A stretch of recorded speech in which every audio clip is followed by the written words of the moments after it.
আরে শুট করতে দে আমাকে। লাইট নিচে নিয়ে না এখন পরের লাইট উঠে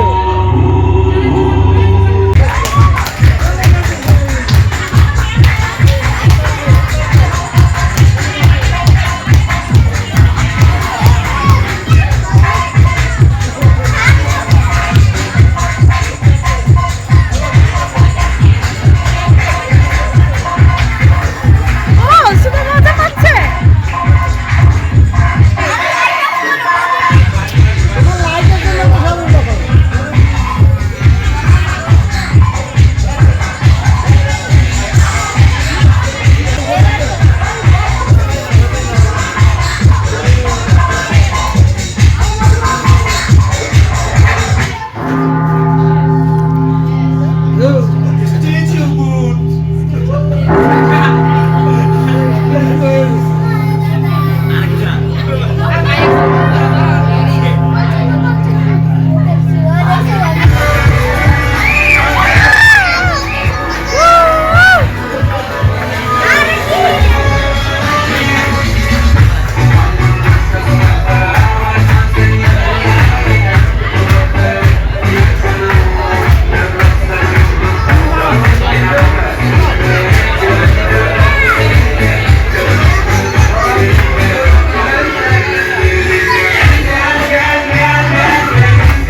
আসসালামু আলাইকুম এভরিওয়ান, ঈদ মোবারক।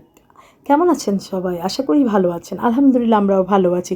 কাছে কিংবা দূরে, দেশ কিংবা দেশের বাইরে, যে যেখান থেকে ভিডিওটা দেখছেন সবার প্রতি রইল দোয়া ও ভালোবাসা। Welcome back to Bangladeshi blogger মা। এই তো সুবামাকে নিয়ে, সমুদ্র বাবাকে নিয়ে ঈদের ঘোরাঘুরি, অনেক ঘোরাঘুরি করলাম। অনেকগুলো ব্লগ জমা হয়ে আছে, এক একটা করে ব্লগ দিব ইনশাআল্লাহ। ব্লগের কাজগুলো এক একটা করে শেষ করতেছি।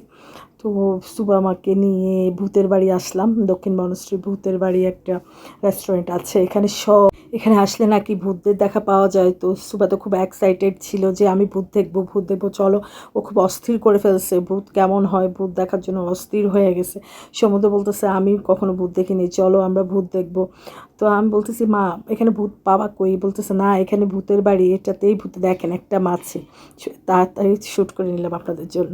তো যাই হোক, এই তো সুবা সমুদ্র ভূতের জন্য ওয়েট করতেছে, ভূত কখন এসে ঝাঁপাইয়া পড়বে, হাউ মাউ করে উঠবে। তো আমি বলতেছি, ওরা বলতেছে হাউ মাউ করে উঠবে ভূত। আমি বলতেছি ওই দেখো সুবা কী করতেছে।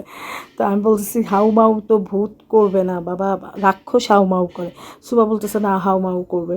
তো যাই হোক, এই যে আমাদের খাওয়া দাওয়া চলে আসলো, আমরা একটু খাওয়া দাওয়া করে নিলাম আগে, কারণ ভূত আসা বলে কথা। ভূত যদি আবার দেখে ভয় পেয়ে যায় বাচ্চা দুটা, তাহলে তো আর খেতে পারবে না। তো আগেই খাওয়াটা নিয়ে আসলাম যে না আমরা আগেই খাওয়াটা সেরে ফেলি, কারণ ভূত দেখে বাচ্চা দুটো যদি আবার না খেতে চায়। তো এই তো আমি একটু চুপ অর্ডার করলাম আমার বাবুরাপুর জন্য। তো আমরা একটু চুপ খাচ্ছি, আর ওদের জন্য অন্থন, তারপরে fried rice, chicken fry, drinks এগুলো অর্ডার করলাম। তো ওরা এগুলাই খাচ্ছে। ভাই বোন দুটা তো টম এন্ড জেরির মতো, যেখানেই যায় সেখানেই লেগে থাকে, একদম টম এন্ড জেরি। তো যাই হোক, মাঝে মাঝে আবার ভালো হয়ে যায়, আবার টম এন্ড জেরি হয়ে যায়, এরা আসলেই টম এন্ড জেরি। তো যাই হোক, সুবা খুব কথা বলতেছে ভূত কখন আসবে, ভূত কখন আসবে। আমি আসলে এই তো ঈদের একটা মানে দখল গিয়েছে আমার ওপর দিয়ে, কাজের চাপ। তো হেল্পিং হ্যান্ড বলতে কেউই নাই, নিজেই একা কাজ করতে হয়। তো এই তো সব মানে কাজকর্ম করে টায়ার্ড হয়ে গেছি, সেজন্য বয়সটা দিতে একটু ক্লান্ত লাগতেছে। তো যাই হোক, এই তো সুবামা ভূতের জন্য ওয়েট করতেছে, বাবুর দিক দিয়ে অন্থন খাচ্ছে। তো আমার অন্থনটা খুবই একটু প্রিয়। কে কার কার অন্থন প্রিয় কমেন্ট করে জানাবেন। আমার অন্থনটা খুবই ভাল লাগে। তো যাই হোক, সব খাবার থেকে আমার অন্থনটা কেন জানি প্রিয়, আমি জানি না। তো এই তো আমাদের ফ্রাইড রাইস চলে আসছে, তারপরে অন্তন চিকেন ফ্রাই, তারপরে চুপ, থাই স্যুপটা নিয়েছিলাম। আমার থাই স্যুপটাও ভালো লাগে। দেখেন আমার ছেলে কী করতেছে, চুপের সাথে অন্তন একদম বাটির ভিতরে চুপে খাচ্ছে।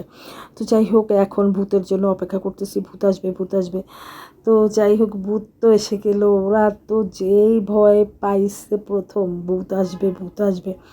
পরে খুব মানে এনজয় করছে, সুবা সমুদ্র খুব এনজয় করছে, ভূত দেখে আর ভয় পায় নাই। পরে তো ওই ভূতের সাথেই ওরা ডান্স করতেছে। পরে আইসক্রিম অর্ডার দিলাম, এই যে আইসক্রিম নিয়ে আসলো। এই আইসক্রিমটা আমি আর মেয়ে শেয়ার করে খেলাম, এত ভালো লাগছে। তো আমার ছেলেটা আইসক্রিম খায়নি, কেন জানি আজকে আইসক্রিমটা খায়নি। আইসক্রিম দেখলেই তো একদম মানে অস্থির হয়ে যায়, আইসক্রিম খাবে। তো তো আজকে আইসক্রিমটা খাই নাই ও, যাই হোক কে জানি মন ভালো না হয়তো নাকি খেতে চাই নাই, রুচি নাই। তো আমি আর সুবা মানে শেয়ার করে খেলাম। তো যাই হোক বুট টুট দেখা হলো, অনেক মজা করলো ওরা, অনেক দৌড়ঝাঁপ করলো, লাফালাফি করলো, ভূত দেখলো। তো বাচ্চাদের আসলে আনন্দ দেখে আমার খুবই ভালো লাগে। আমার বাচ্চারা যদি একটু মানে আনন্দে থাকে, হাসি খুশি থাকে, আমার মনটা একদম ফ্রেশ হয়ে যায়, আমার মাইন্ডটা ফ্রেশ হয়ে যায়, মনে হচ্ছে যে পৃথিবীর সর্বসুখ আমার মাঝেই আছে। তো সুবহানাল্লাহ তাআলা যেন এভাবেই আমার বাচ্চাদেরকে ফুটফুটে আনন্দময় সবসময় রাখে। আপনারাও সে দোয়া করবেন। কেন জানি না বাচ্চাদের আনন্দটা দেখলে আমার মনে হয়, আমি জানি না প্রত্যেকটা মায়ের মনে হয় নাকি, আমার মনে হয় যে পৃথিবীর সর্বসুখ ওদের মাঝেই আছে লুকিয়ে। ওরা যখন আনন্দে থাকে, ওরা যখন হাসি খুশি থাকে, তখন আমার থেকে মানে মনে হচ্ছে যে পৃথিবীর সব সুখ আমার কাছেই আছে, আমার কাছেই সব সুখ পড়ে আছে। তো যাই হোক সুবহানাল্লাহ তাআলা যেন এভাবেই দিনটা কেটে নেয়, আজীবন বাকিটা জীবন যেন এভাবেই আমাদের দিনটা যায়। সবাই দোয়া করবেন আমাদের জন্য, আমার ফ্যামিলির জন্য। এই যে সুবামা আইসক্রিম খাচ্ছে আর আমাকে দেখাচ্ছে, দেখো দেখো বাদাম এটার ভিতরে। তো আমি বলছি বাদাম কোত্থেকে আসছে, তো সত্যিই তো এখানে কী জানি ছিল, চেরি ফল ছিল, বাদাম ছিল, তারপরে আরও কী জানি নারকেলের মতো কি অনেক কিছুই দিয়েছে। আইসক্রিমটা এত ভালো লাগছে। তো এই তো সুবামা দেখেন চামিচ দিয়েও খাচ্ছে, হাত দিয়েও খাচ্ছে, বাচ্চা বলে কথা, বাচ্চারা আসলেই এমন। তো আমার ছেলে এই যে কোল্ড কফি অর্ডার দিল, তো কোল্ড কফি খাচ্ছে। তো আমি বলতেছি বাবা তুমি আইসক্রিম খাও নাই, কোল্ড কফি খাচ্ছ কেন? বলতেছে আমার কোল্ড কফিটা ভালো লাগে মা, কিন্তু খায় নাই। বাচ্চা মানুষ কোল্ড কফি ঠিকই অর্ডার করছে, খায় নাই, ওর বাবাকে দিয়ে দিচ্ছে, বলতেছে আমি কোল্ড কফি খাবো না। তো ভিডিওটার কোনো অংশ যদি আপনাদের এতটুকু ভালো লাগে থাকে, প্লিজ একটা লাইক কমেন্ট সাবস্ক্রাইব করতে ভুলবেন না, ভালোবেসে পাশেই থাকবেন। আল্লাহ হাফেজ।